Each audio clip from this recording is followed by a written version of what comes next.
नमस्कार दोस्तों, मेरे इस YouTube चैनल में आप सभी का तहे दिल से हार्दिक अभिनंदन है। आज हम शिक्षा मनोविज्ञान की इस कक्षा में पहला टॉपिक शिक्षा मनोविज्ञान पढ़ते हैं। तो सबसे पहले हम बात करते हैं शिक्षा कि शिक्षा क्यों जरूरी है।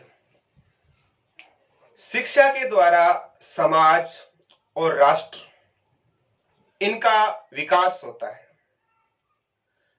समाज व राष्ट्र के विकास उत्थान के लिए शिक्षा की आवश्यकता है। शिक्षा शब्द है वो संस्कृत के शिक्ष धातु से बना है, जिसका अर्थ होता है जानना, सीखना, सिखाना, ग्रहण करना। शिक्षा शब्द है वो संस्कृत के शिक्ष धातु से बना है, जिसका अर्थ होता है सीखना, सिखाना या ग्रहण करना। शिक्षा के द्वारा बालक में क्या होता है, तो ध्यान रखना, शिक्षा के द्वारा बालक के व्यवहार में परिवर्तन आता है। शिक्षा के द्वारा बालक के व्यवहार में परिवर्तन आता है। व्यवहार में परिवर्तन का मतलब यह होता है कि बालक को उचित अनुचित का ज्ञान होता है, क्या सही है क्या गलत है, इसके बारे में जो ज्ञान होता है उसी माध्यम को शिक्षा कहा जाता है। सामान्य वे के अंदर शिक्षा से समानार्थी शब्द लेते हैं विद्या, ज्ञान। इन शब्दों को भी शिक्षा के समानार्थी ही माना जाता है। तो शिक्षा शिक्ष से बना है, जबकि हम बात करते हैं विद्या। विद्या शब्द है वो संस्कृत के विद धातु से बना है, और विद का मतलब होता है जानना। किसको जानना? अपने आप को जानना, स्वयं को जानना। स्वयं के बारे में जो जानकारी होती है, आत्म जानकारी, आत्मा के बारे में, उसे क्या कहते हैं? विद्या कहते हैं। इसी से रिलेटेड शब्द है आपका ज्ञान।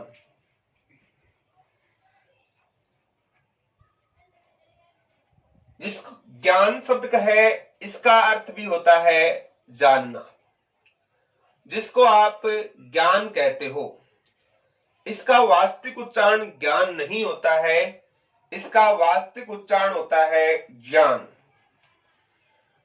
अगर हम हिंदी की बात करें, जिसको आप ये से ज्ञानी कहते हो, ये आपका जय और ये से बनता है, और जय और ये का उच्चारण होता है जय। तो जिसको ज्ञान कहते हो उसका वास्तविक उच्चारण होता है ज्ञान। आपको भले ही सुनने में गलत लगता हो, लेकिन जैसे ज्ञान है, इसको आप क्या बोलते हो? ज्ञानी कहते हो। इसका साउंड ज्ञानी गलत है, इसका वास्तविक उच्चारण होता है ज्ञानी। ज्ञ, इसमें आ की मात्रा है या नी। तो ज्ञानी शब्द है, उसका वास्तविक उच्चारण होता है ज्ञानी। जिसको आप विज्ञान कहते हो, तो इसका उच्चारण विज्ञान नहीं होता है, इसका वास्तविक उच्चारण होता है विज्ञान। जैसे आप टीवी पर प्रोग्राम देखते हो, बाबा रामदेव, जब भी वो विज्ञान बोलता है तो वहां विज्ञान नहीं विज्ञान बोलता है, विज्ञान। क्योंकि जिसको आप गे बोलते हो, ये गे बनता है जय और ये से। तो हिंदी वैज्ञानिक भाषा है, जिसमें जैसा लिखते हैं वैसा ही बोला जाता है। तो जय और ये जय। जैसे इसको हम ज्ञानी बोलते हैं। जैसे आपने फिल्में देखते हो, तो फिल्मों में एक एक्टर था जिसका नाम था राजकुमार। उसका एक डायलॉग बड़ा ही फेमस था, ज्ञानी। जिसको आप ज्ञानी कहते हो, उसे ही वो क्या कहता था? ज्ञानी। अगर आप इसको ज्ञानी कहते हो, तो ये जानी है, जानी, जानी। और अगर आप इसको जाननी नहीं, ये है जोनी, जानी, जोनी, ज्ञानी। जिसको आप ज्ञानी कहते हो उसी का वास्तविक उच्चारण ज्ञानी है। इंसान को जीवन में नशा करना चाहिए या नहीं करना चाहिए? नशा सेहत के लिए अच्छा होता है या बुरा होता है?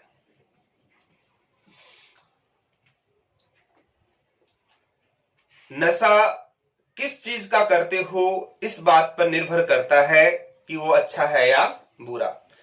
जैसे हम सामान्य तौर पर देखते हैं, कुछ विद्यार्थी होते हैं आज के युग में, गुटखा, तंबाकू बड़ी अच्छी अच्छी आती है, अच्छे अच्छे नाम होते हैं जैसे मिराज, तानसेन, दिलरुबा, दिलरुबा, इनका नशा करते हैं। कितनी देर रहता है इनका नशा? 5 मिनट, 10 मिनट, 15 मिनट। तो दोस्तों बताओ, ऐसा नशा किस काम का जो 15 मिनट बाद में उतर जाए? इससे कोई बड़ा हैवी नशा करते हैं जैसे कोई शराब, इनका नशा करते हैं 6 से 8 घंटे। तो ऐसा नशा भी किस काम का जो 6 से 8 घंटे बाद में उतर जाए? इससे हैवी मानते हैं कुछ जैसे गांजा, चरस, हीरोइन, इनका नशा करते हैं 24 से 48 घंटे बाद में भी ये भी उतर जाता है। तो ऐसा नशा भी किस काम का जो 24 से 48 घंटे बाद में उतर जाए? कुछ लोग होते हैं जो आपकी उम्र के, जिन्हें प्यार का नशा होता है, 2 साल 3 साल बाद में वो भी उतर जाता है। तो ऐसा नशा भी किस काम का जो 2-3 साल बाद में उतर जाए? नशा करना है तो हमें ऐसा करना चाहिए कि जिंदगी में एक बार करे और जीवन भर कभी उतरे नहीं। और वो नशा किसका है? ज्ञान का नशा, ज्ञान का नशा। किसी शायर ने कहा है, जाम पे जाम छलकाने से क्या होगा, रात भर पी सुबह उतर जाएगी। जाम पे जाम छलकाने से क्या होगा, रात भर पी सुबह उतर जाएगी। एक घूंट ज्ञान की पी के देख, तेरी सारी उम्र नशे में गुजर जाएगी। इंसान को अगर नशा करना है तो ज्ञान का करना है। जीवन में मनुष्य का सबसे अच्छा दोस्त ज्ञान होता है, इसके अलावा कोई नहीं। तो इंसान को हमेशा ये प्रयास करना चाहिए कि हम ज्ञान, शिक्षा किस प्रकार से प्राप्त करें, और इस ज्ञान के द्वारा ही इंसान अपने जीवन में आने वाली बाधाएं हैं उनको हटाते हुए अपने जीवन का मार्ग प्रशस्त कर सकता है। शिक्षा वही माध्यम प्राप्त करती है जिसके द्वारा हम अपने समाज, अपने राष्ट्र, आत्मा का, मानसिक, शारीरिक सभी प्रकार का सर्वांगीण विकास कर सकते हैं। तो शिक्षा व्यक्ति के सर्वांगीण विकास में सहायक होती है। ये कथन है आपका महात्मा गांधी का। तो शिक्षा शब्द संस्कृत के शिक्ष धातु से बना है, जिसका अर्थ होता है सीखना या सिखाना। अगर हम बात करते हैं शिक्षा शब्द को इंग्लिश में क्या कहते हैं? शिक्षा को अंग्रेजी में एजुकेशन कहा जाता है। एजुकेशन शब्द इंग्लिश भाषा का है। शिक्षा को इंग्लिश में एजुकेशन कहते हैं। एजुकेशन शब्द है वो लैटिन भाषा के एडुकेटम से बना है, EDUCATUM। एजुकेशन शब्द है वो लैटिन भाषा के एडुकेटम से बना है। एडुकेटम शब्द है वो लैटिन के 2 शब्दों से बना है, ई और ड्यूको। ई का मतलब होता है अंदर से और ड्यूको का मतलब होता है बाहर निकालना, अंदर से बाहर निकालना। शिक्षा को इंग्लिश में एजुकेशन कहते हैं, जो लैटिन शब्द एडुकेटम से बना है, और एडुकेटम 2 लैटिन शब्दों से बना है, ई और ड्यूको। ई का मतलब होता है अंदर से, ड्यूको का मतलब होता है बाहर निकालना। तो बालक के अंदर कुछ अंतरंग शक्तियां होती है, उन्हें उचित दिशा निर्देश के द्वारा बाहर निकाला जाता है, उसे ही क्या कहते हैं, शिक्षा कहते हैं। तो एग्जाम में प्रश्न पूछा गया था, शिक्षा का विश्लेषणात्मक अर्थ क्या है।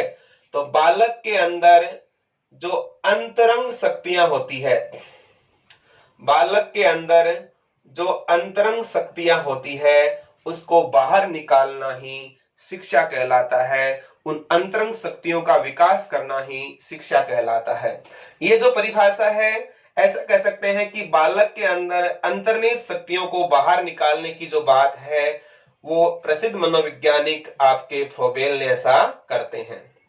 तो बालक है, उसमें कुछ अंतर्निहित शक्तियां होती है, उनको बाहर निकालना ही शिक्षा है।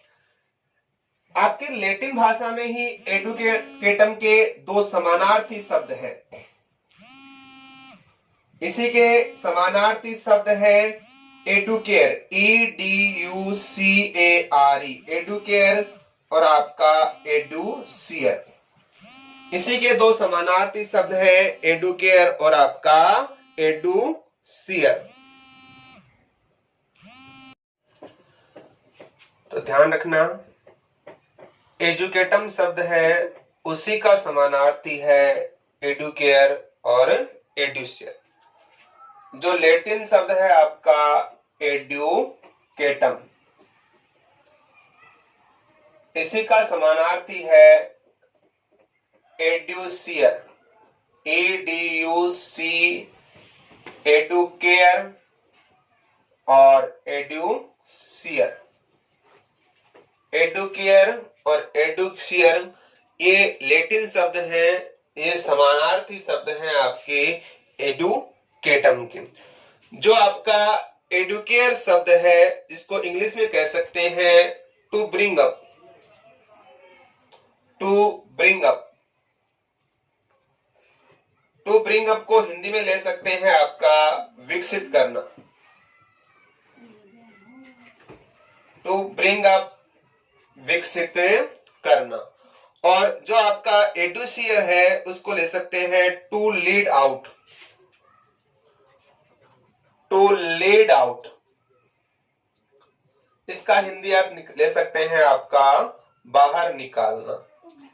तो जो अर्थ आपका एडुकेटम का है वही उसी के सिमिलर वर्ड है आपके एडुकेयर और आपका एडुसियर। तो शिक्षा का मतलब होता है बालक की अंतर्निहित शक्तियों को बाहर निकालना ही क्या है, शिक्षा है। अब अलग अलग जो मनोवैज्ञानिक हुए हैं उनके अलग अलग विचार हैं। जैसे एक वैज्ञानिक मनोवैज्ञानिक हुए हैं जिनका नाम है एडम्स। एडम्स है वो शिक्षा को द्विमुखी मानते हैं। एडम्स के अनुसार शिक्षा द्विमुखी प्रक्रिया है। द्विमुखी का मतलब होता है शिक्षा में दो तत्व हैं। एक तो आपका होता है शिक्षक और एक है इसमें शिक्षार्थी। एडम्स के अनुसार दो मुख्य है, शिक्षक और शिक्षार्थी। शिक्षक टीचर, शिक्षार्थी स्टूडेंट। टीचर होता है विज्ञ होता है, स्टूडेंट होता है अविज्ञ होता है। विज्ञ यानी जानना, अविज्ञ यानी होता है अनजान। तो एडम्स मानता है कि शिक्षा के अंदर मूलभूत दो चर होते हैं। एक तो होता है आपका शिक्षक, दूसरा होता है शिक्षार्थी। शिक्षक विषय वस्तु के बारे में जानता है इसलिए उसे विज्ञ कहते हैं।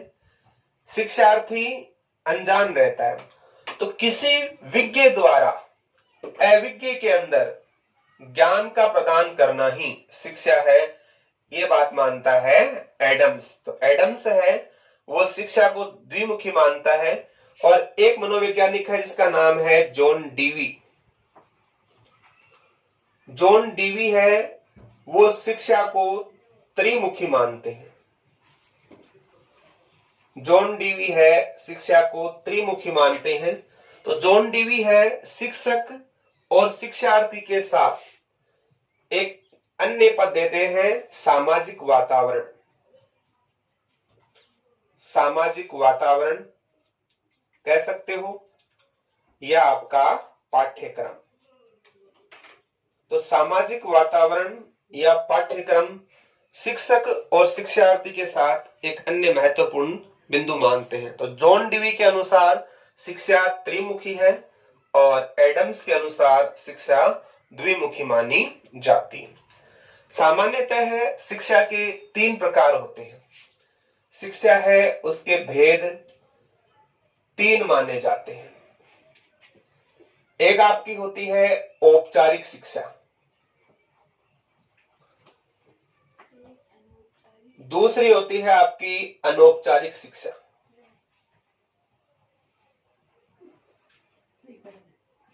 तीसरी होती है निरौपचारिक शिक्षा। तो शिक्षा के 3 भेद माने जाते हैं, औपचारिक शिक्षा, अनौपचारिक शिक्षा, निरौपचारिक शिक्षा। तो सबसे पहले हम बात करते हैं औपचारिक शिक्षा क्या है। औपचारिक शब्द बना है उपचार, उपचार में एक प्रत्यय है। ऐसी शिक्षा पद्धति जिसका कोई निश्चित उद्देश्य होता है, निश्चित परिस्थिति होती है।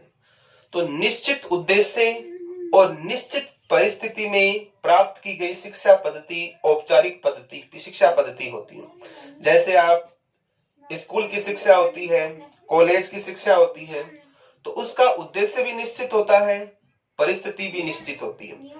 तो स्कूल और कॉलेज की जो शिक्षा है वो औपचारिक शिक्षा पद्धति होती है। दूसरी है अनौपचारिक शिक्षा पद्धति। अनौपचारिक शिक्षा पद्धति में उद्देश्य और परिस्थिति दोनों अनिश्चित रहती है। ऐसी शिक्षा पद्धति जिसमें उद्देश्य और परिस्थिति दोनों अनिश्चित हो, ऐसी शिक्षा पद्धति को अनौपचारिक शिक्षा पद्धति कहा जाता है। जैसे आप विद्यालय के अलावा घर में, परिवार में, आस पड़ोस में, दोस्तों से, कहीं से भी आप शिक्षा प्राप्त करते हो। जैसे आपको दादी नानी ने कोई कहानी सुनाई, उसके द्वारा आप में आदर्श स्थापित हुए, तो ऐसी शिक्षा पद्धति अनौपचारिक शिक्षा पद्धति है। तीसरी शिक्षा पद्धति है निरौपचारिक शिक्षा पद्धति। निरौपचारिक शिक्षा पद्धति में क्या होता है, उद्देश्य निश्चित होता है, परिस्थिति अनिश्चित होती है। जैसे कुछ विद्यार्थी स्कूल नहीं जा पाते हैं, तो उनके लिए दूरस्थ शिक्षा है, पत्राचार शिक्षा है, वो आपकी निरौपचारिक शिक्षा पद्धति के अंतर्गत आती है। तो शिक्षा पद्धति 3 प्रकार की होती है, औपचारिक, अनौपचारिक और निरौपचारिक। औपचारिक जिसका उद्देश्य परिस्थिति दोनों निश्चित हो, स्कूल और कॉलेज की शिक्षा।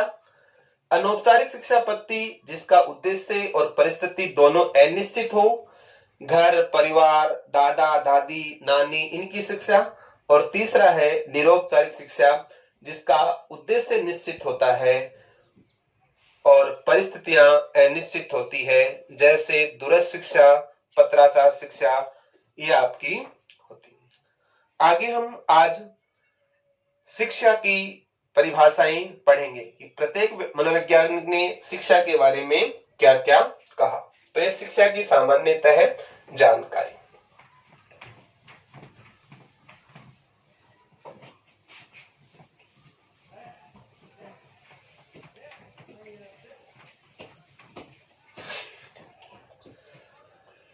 शिक्षा के बारे में अलग अलग मनोवैज्ञानिकों ने अलग अलग कथन कहे हैं। जैसे सबसे पहले हम लेते हैं महात्मा गांधी ने शिक्षा के बारे में क्या कहा था। महात्मा गांधी कहते हैं कि शिक्षा वह माध्यम है जिसके द्वारा बालक का मानसिक, आत्मिक व शारीरिक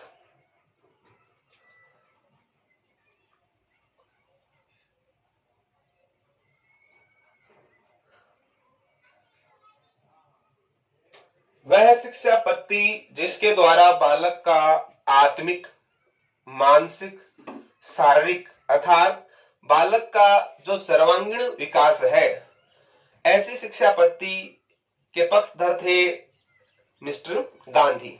तो गांधी ने बालक के आत्मिक, मानसिक और शारीरिक अर्थात सर्वांगीण विकास की बात कही है महात्मा गांधी। या ऐसे कह सकते हैं गांधी ने जो शिक्षा की बात की है वो समन्वयकारी या बुनियादी शिक्षा की बात की है। तो गांधी ने बालक के समन्वयकारी या बुनियादी शिक्षा की भी बात की है। अरस्तु है, उसके शिक्षा के बारे में क्या विचार है? अरस्तु कहता है स्वस्थ शरीर में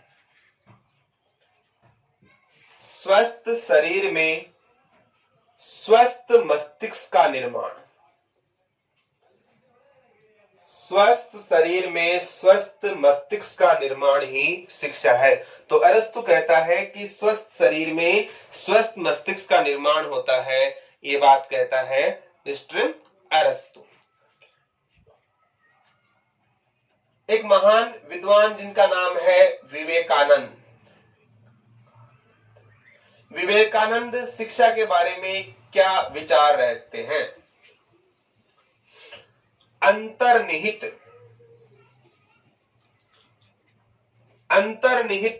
पूर्णता की अभिव्यक्ति ही शिक्षा है।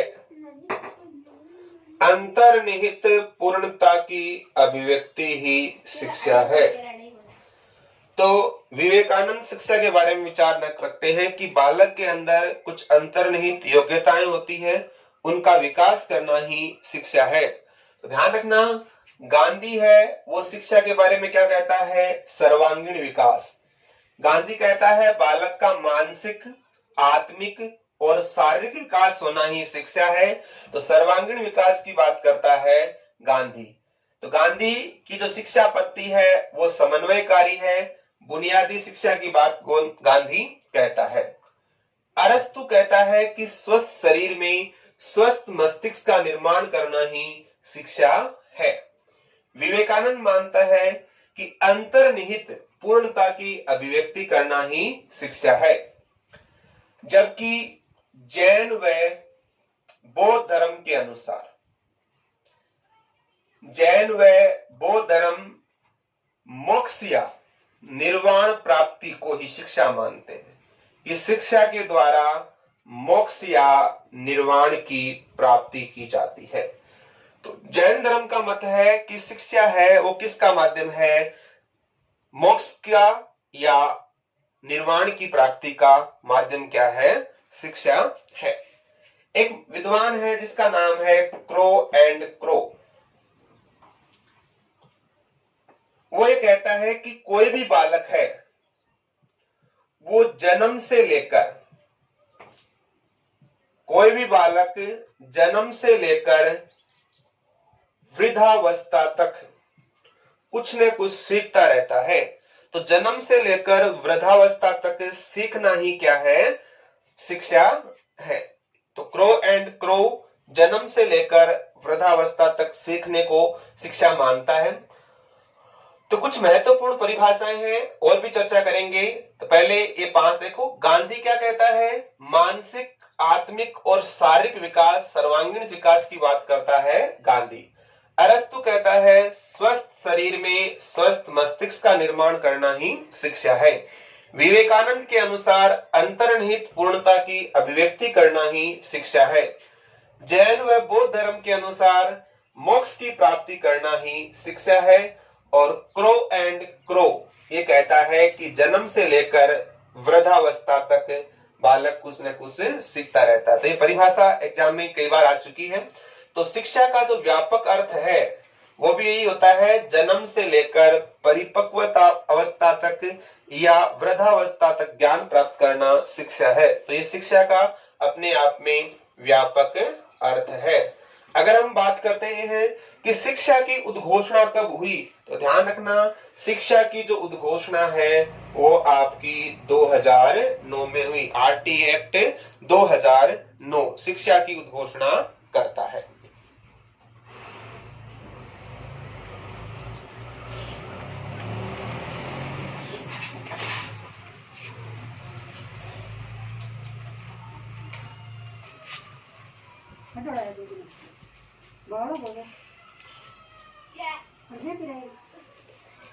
अगर हम बात करते हैं, एक विद्वान है जिनका नाम है अरविंद घोष। अरविंद घोष का शिक्षा दर्शन कैसा है? अरविंद घोष है शिक्षा को आदर्शवाद, यथार्थवाद और प्रयोजनवाद इनका समन्वय मानते हैं। अरविंद घोष है वो शिक्षा को आदर्शवाद, यथार्थवाद व प्रयोजनवाद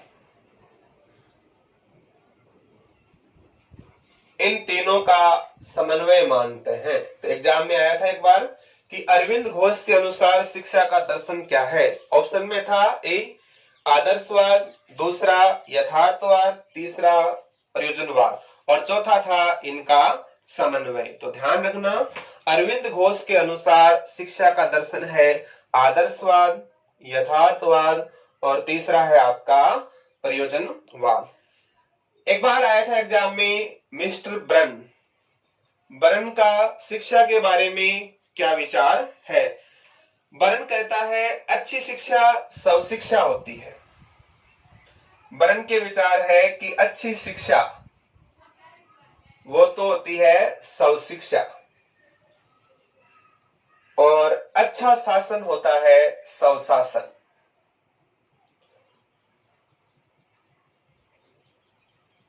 बरन के शिक्षा के बारे में विचार थे। बरन कहता है अच्छी शिक्षा सब शिक्षा और अच्छा शासन क्या होता है सब शासन। तो ये भी ध्यान रखना, एग्जाम में आए हुए हैं।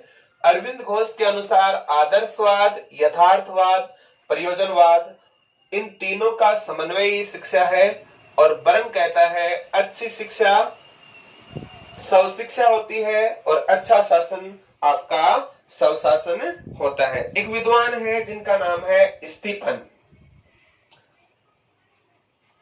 एक विद्वान है जिनका नाम है स्टीफन। स्टीफन शिक्षा के बारे में क्या विचार रखते हैं? वो कहते हैं शैक्षिक विकास का क्रमबद्ध अध्ययन, शैक्षिक विकास का क्रमबद्ध अध्ययन ही शिक्षा है।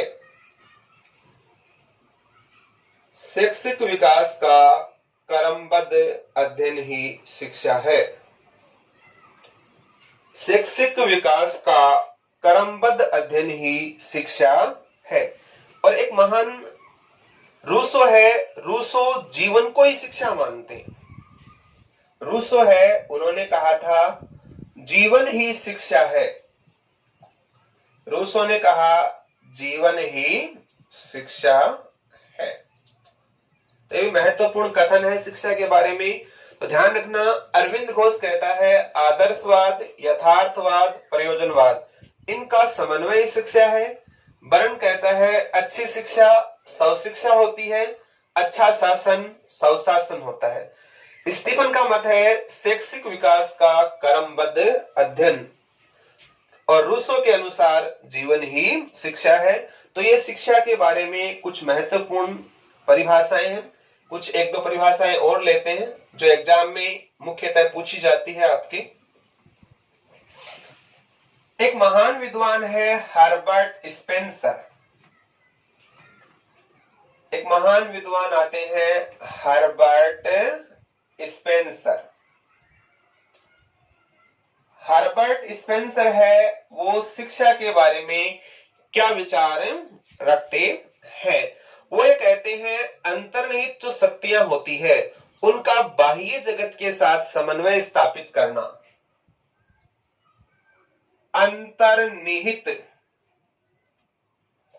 शक्तियों का, अंतर्निहित शक्तियों का बाह्य जगत के साथ समन्वय। अंतर्निहित शक्तियों का बाह्य जगत के साथ समन्वय स्थापित करना ही शिक्षा है।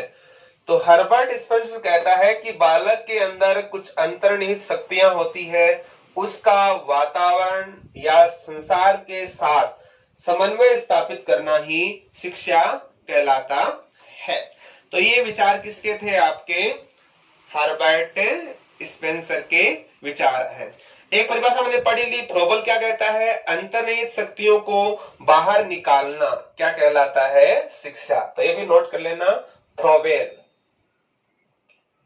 तो बालक के अंदर कुछ अंतर्निहित शक्तियां होती है, उन अंतर्निहित शक्तियों